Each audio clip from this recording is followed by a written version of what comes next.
ओम शांति। अव्यक्त मुरली revision, date 6 फरवरी 1969। सार है, महिमा सुनना छोड़ो, महान बनो। सभी याद की यात्रा में बैठे हो। पढ़ाई का सार तो समझ में आ गया। उस सार को जीवन में लाकर के दुनिया को वह राज सुनाना है। रचयिता और रचना की नॉलेज को तो समझ गए हो। सुना तो बहुत है, लेकिन अब जो सुना है वह स्वरूप बन के सभी को दिखाना है। कैसे दिखाएंगे? आपकी हर चलन से बाप और दादा के चरित्र नजर आवे। आपकी आंखों में उस ही बाप को देखे। आपकी वाणी से उन्हीं की नॉलेज को सुने। हर चलन में हर चरित्र समाया हुआ होना चाहिए। सिर्फ बाप के चरित्र नहीं, लेकिन बाप के चरित्र देख बच्चे भी चरित्रवान बन जाए। आपके चित्र में उसी अलौकिक चित्र को देखे। आपके व्यक्त रूप में अव्यक्त मूर्त नजर आवे। ऐसा पुरुषार्थ करके जो बाप दादा ने मेहनत की है उसका फल स्वरूप दिखाना है। जैसे अज्ञान काल में भी कोई कोई बच्चों में जैसे कि बाप ही नज़र आता है, उनके बोलचाल से अनुभव होता है जैसे कि बाप है। इसी रीति से जो अनन्य बच्चे हैं, उन एक एक बच्चे द्वारा बाप के गुण प्रत्यक्ष होने चाहिए और होंगे। कैसे होंगे? उसका मुख्य प्रयत्न क्या है? मुख्य बात यही है जो साकार रूप से भी सुनाया है कि याद की यात्रा अव्यक्त स्थिति में स्थित होकर हर कर्म करना है।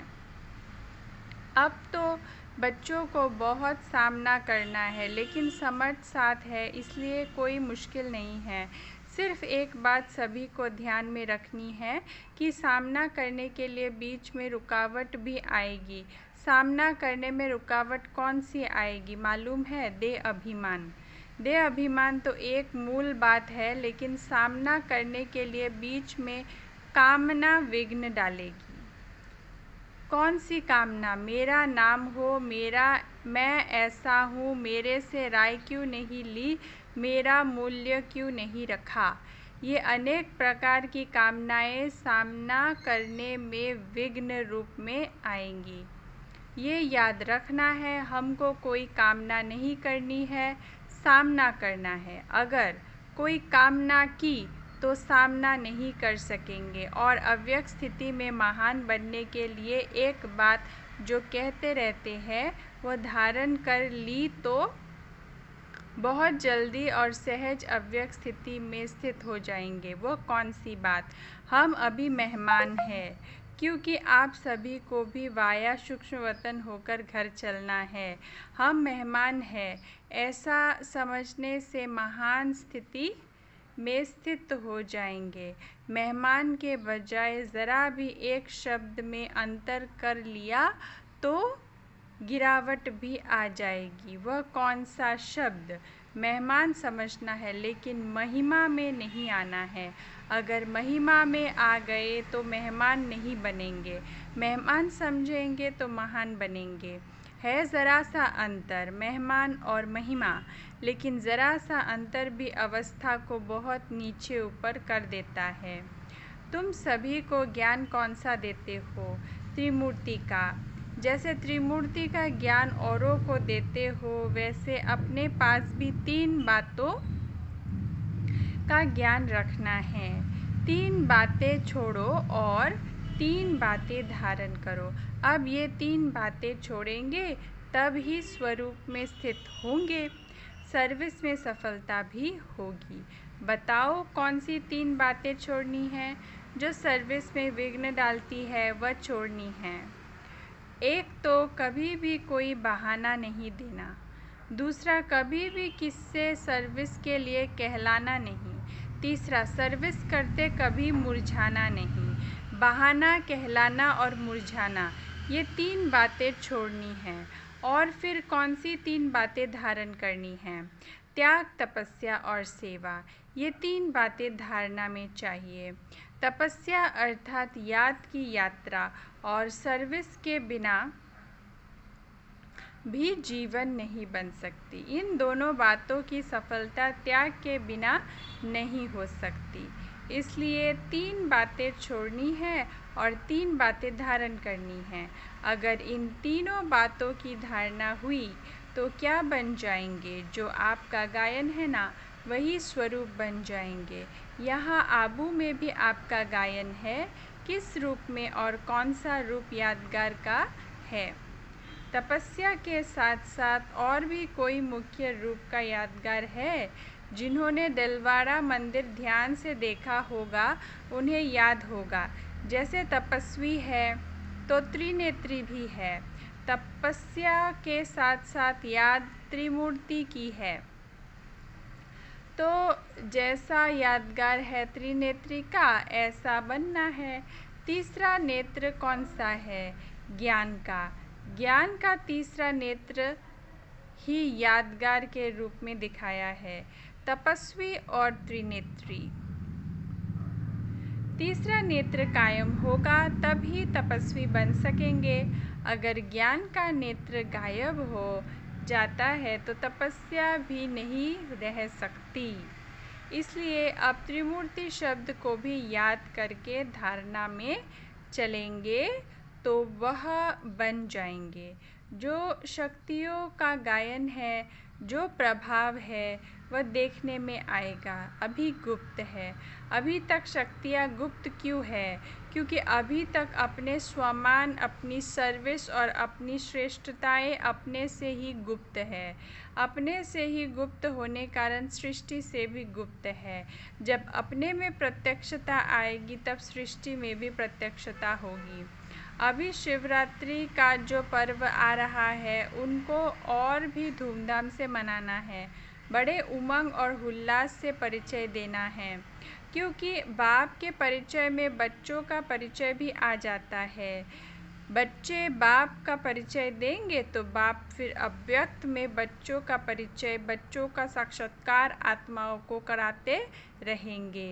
तो इस शिवरात्रि पर कुछ नवीनता करके दिखाना है। क्या नवीनता करेंगे? अब तक जो भाषण किए हैं वह यथा योग यथाशक्ति तो करते रहते हो, लेकिन अब खास शक्ति रूप से भाषण करने हैं। शक्ति रूप का भाषण क्या होता है? ललकार करना।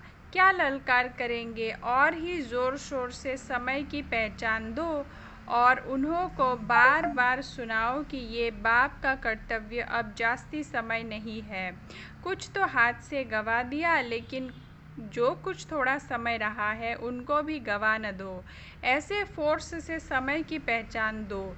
जैसे आजकल साइंस वाले ऐसे ऐसे बॉम्ब्स बना रहे हैं जो अपने स्थान पर बैठे हुए भी जहां बॉम्ब लगाना होगा वहां का निशाना दूर बैठे भी कर सकते हैं। तो साइंस की शक्ति से तो श्रेष्ठ साइलेंस है। जैसे वह साइंस के गोले बनाते हैं, वैसे अब शक्तियों को साइलेंस की शक्ति से गोले फेंकने हैं। शुरू में शक्तियों की ललकार ही चलती थी। अभी शुरू जैसे ललकार नहीं है, अभी विस्तार में पड़ गए हैं। विस्तार में पड़ने से ललकार का रूप गुप्त हो गया है। अभी फिर से बीज रूप अवस्था में स्थित होकर ललकार करो। उस ललकार से कईयों में बीज पड़ सकता है, लेकिन बीज रूप स्थिति में स्थित रहेंगे तो अनेक आत्माओं में समय की पहचान और बाप की पहचान का बीज पड़ेगा। अगर बीज रूप स्थिति में स्थित न रहे, सिर्फ विस्तार में चले गए तो क्या होगा? ज़्यादा विस्तार से भी वैल्यू नहीं रहेगी, व्यर्थ हो जाएगा। इसलिए बीज रूप स्थिति में स्थित हो, बीज रूप की याद में स्थित हो, फिर बीज डालो।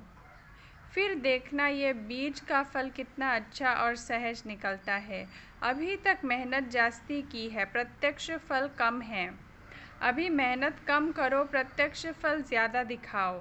स्नेह तो सभी का है ही, लेकिन स्नेह का स्वरूप भी कुछ दिखाना है। यूँ तो सदैव इस स्थिति में रहना चाहिए, लेकिन खास शिवरात्रि तक हर एक बच्चे को ऐसा समझना चाहिए जैसे शुरू में आप बच्चों की भट्ठी के प्रोग्राम चलते थे। इसी रीति से हर एक को समझना चाहिए, शिवरात्रि तक हमको याद की यात्रा की भट्टी में ही रहना है, बिल्कुल अव्यक्त स्थिति में स्थित रहने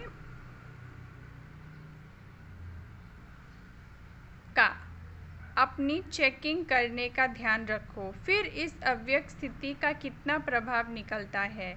मुश्किल नहीं है, बहुत सहज है। कारोबार में आते हुए भी भट्टी चल सकती है।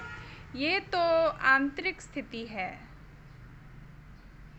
आंतरिक स्थिति का प्रभाव जास्ती पड़ता है। सभी अमृत वेले मुलाकात करते हो? अभी तक ऐसा वायुमंडल नहीं पहुंचा है। अब तक मधुबन वालों ने भी स्नेह का सबूत नहीं दिया है। चारों ओर से बहुत कम बच्चे हैं जिन्होंने स्नेह का सबूत दिया है। बाप का बच्चों से कितना स्नेह था? स्नेह का सबूत प्रैक्टिकल में कितना समय दिया? क्या दिया था? याद है? खास अपनी तबीयत को भी ना देखकर क्या सबूत दिया था? अपनी शारीरिक स्थिति को ना देखते भी कितना समय खास सर्च लाइट देते थे? कितना समय स्नेह का सबूत दिया? आप कहते थे शरीर पर इफेक्ट आता है लेकिन बाबा ने अपने शरीर को देखा, ये स्नेह का सबूत था। अब बच्चों को भी रिटर्न में स्नेह का सबूत देना है। जो कर्म करके दिखाया वही करना है। अमृत वेले जैसे साकार रूप में करके दिखाया वैसे ही बच्चों को करना चाहिए, नहीं तो अब तक यही रिजल्ट देखी है। इस बात में अपने दिल को खुश कर लेते हैं, उठे और बैठे, लेकिन वह रुहाब शक्ति स्वरूप की स्मृति नहीं रहती। शक्ति रूप के बदले क्या मिक्स हो गया है? सुस्ती। तो सुस्ती मिक्स होने से मुलाकात करते हैं लेकिन लाइन क्लियर नहीं होती है, इसलिए मुलाकात से जो अनुभव होना चाहिए वही नहीं कर पाते हैं। मिक्सचर है। यहाँ शुरू करेंगे तो मधुबन वासियों को देख सब करेंगे। मधुबन निवासी जो खास नहीं है उनको खास सैक्रिफाइस बलिदान करना है। स्नेह में हमेशा सैक्रिफाइस किया जाता है। अच्छा, ओम शांति।